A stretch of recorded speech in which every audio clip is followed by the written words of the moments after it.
Instead of appointing a lead investigator, Malacanang is urging Baguio City Mayor Benjamin Magalong to reveal all his information regarding anomalous flood control projects directly to President Bongbong Marcos.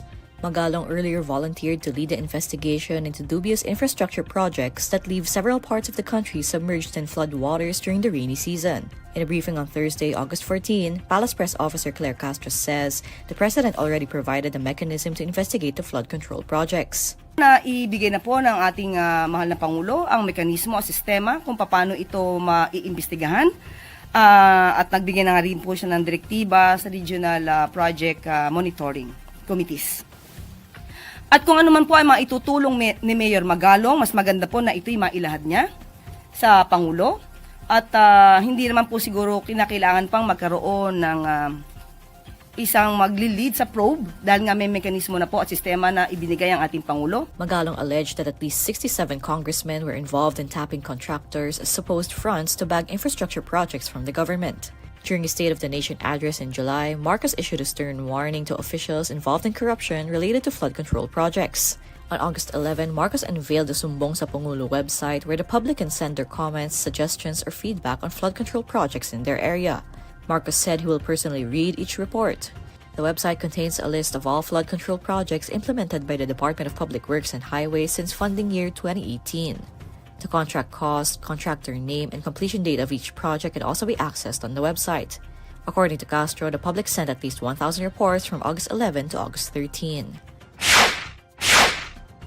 The Bangko Sentral ng Pilipinas is ordering all ewallets to unlink their platforms to online gambling sites within 48 hours. But senators are not pleased with the 2-day period, demanding that it be done now. BSP Deputy Governor Mamerto Tangonan discloses the matter before the Senate Committee on Games and Amusements hearing on Thursday, August 14. He says that they issued the order just this Thursday. First to question Tangonan was Senator Alan Peter Cayetano, who seems displeased with the timing of the BSP. Be very clear here kasi hindi lokohan tong hearing na to eh.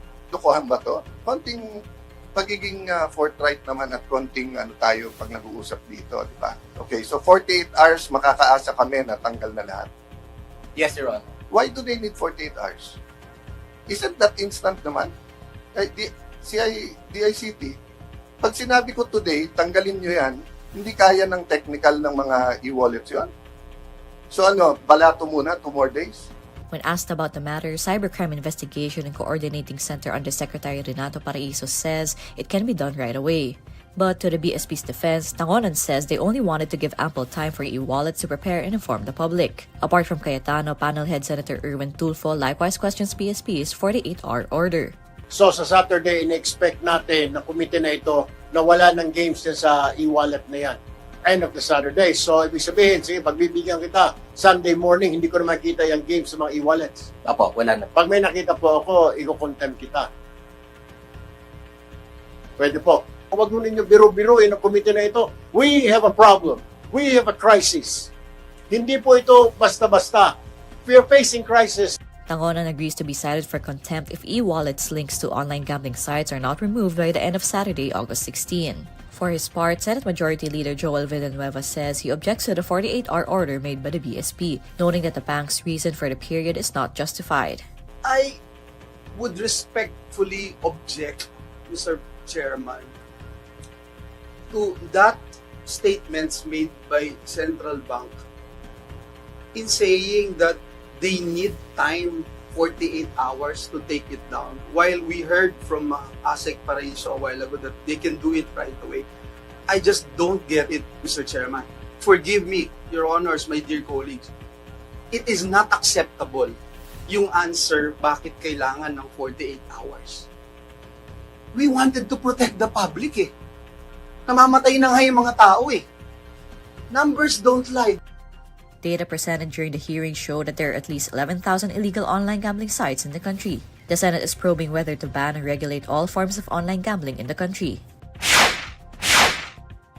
The Commission on Elections says government contractors are prohibited from donating funds to election candidates.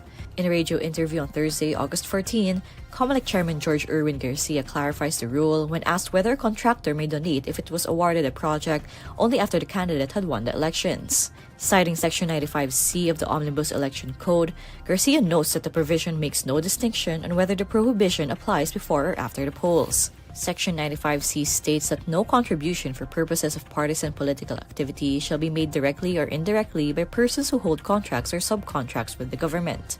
This provision specifically refers to contracts to supply the government with goods or services or to perform construction or other works. According to Garcia, donations from entities that have contracts with the government or about to have contracts are considered an election offense. He says this is punishable by 1 to 6 years of imprisonment, especially for the contractor who gave the donation. Garcia says the offense has a 5-year prescriptive period, meaning the COMELEC will still have jurisdiction even after the elections. President Bongbong Marcos earlier revealed that 100 billion pesos of the 545 billion peso budget for flood mitigation projects from July 2022 to May 2025 was awarded to just 15 contractors. One of these firms is Centerways Construction and Development, Inc. This firm donated 30 million pesos to the 2022 senatorial campaign of Senate President Cheese Escudero. While Escudero admitted receiving the donation, he denied helping the company secure flood control projects. He said the firm had been winning projects even before he joined the Senate and that he is not a business partner of the company. The Patadongan Brothers filed complaint affidavits against former Criminal Investigation and Detection Group Chief, Police Brigadier General Romeo Macapas before the National Police Commission in Quezon City. Isabong whistleblower Julie Patadongan and his brother Eliakim Patadongan formally filed on Thursday, August 14, their complaint affidavits in connection with the disappearance of 34 sabungeros. The two brothers have been under police custody. They are considered key witnesses in the high-profile missing sabungeros case. Julie Patadongan says he wants Macapas to be dismissed from service. He alleges that Macapas lied that it was the former CIDG chief's own accord to arrest his brothers. He adds that Macapas collected his brothers' phones and deleted certain information. On July 28, Macapas was reassigned from being the CIDG director to being the chief of the Police Regional Office Socsargen. The Philippine National Police previously denied that Macapas's reassignment was related to the missing sabungeros case. For its part, NAPOLCOM Vice Chairperson and Executive Officer Commissioner Ralph Calinisan says the agency will evaluate the complaint. He adds that due process will be given to Macapas and the Patadongan Brothers. The two siblings of the whistleblower were picked up by authorities abroad and brought back to the Philippines on July 22. The PNP earlier announced that they could be part of the missing link in the investigation into the abduction of the sabungeros. INQUIRER.net has reached out to Macapas for comment. ML Party List Representative Leya Lima is asking the Department of Justice to conduct a formal investigation of government prosecutors who handled the drug cases against her.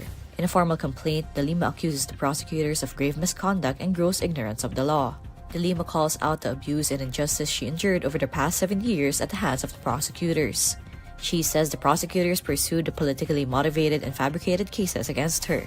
She cites what she describes as the shocking and brazen move of the 10-member panel seeking to reverse her acquittal in one of her drug cases. Prosecutors filed a second motion for reconsideration on July 14 before the Muntinlupa City Regional Trial Court. De Lima emphasizes that the motion for reconsideration is prohibited under the constitutional safeguard against double jeopardy. De Lima's legal counsel, Dino De Leon, says the Congresswoman is seeking the investigation of Provincial Prosecutor Ramoncito Bienvenido Ocampo Jr. and 9 other members of the panel who signed the pleading. Yung mere withdrawal nila does not cancel out the fact na pinersecute si Leya Lima at nakulong halos 7 taon using the awesome powers and entire machinery of the state.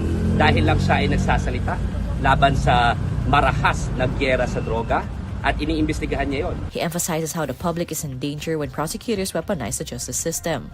Ang usapin dito, delikado ang sambayan ng Pilipino pag may mga fiskal na nagpapagamit at wini-weaponize ang justice system para patahimikin ang ating duly elected leaders at ang even ang taong bayan. De Lima was jailed in 2017 on 3 drug cases. She said the trumped-up charges were supposedly instigated by former President Rodrigo Duterte in retaliation for inquiry into the bloody drug war. De Lima has since been completely absolved. The Office of the Solicitor General filed a petition for certiorari with the Court of Appeals to nullify De Lima's acquittal. This was granted in April this year by the Appellate Court, which voided her acquittal and remanded the case back to the Regional Trial Court. On June 27, the Regional Trial Court issued a revised and lengthy ruling affirming the acquittal of De Lima. Despite this, the prosecution panel filed a second motion for reconsideration, claiming the court's revised ruling still failed to substantially comply with the Court of Appeals directive.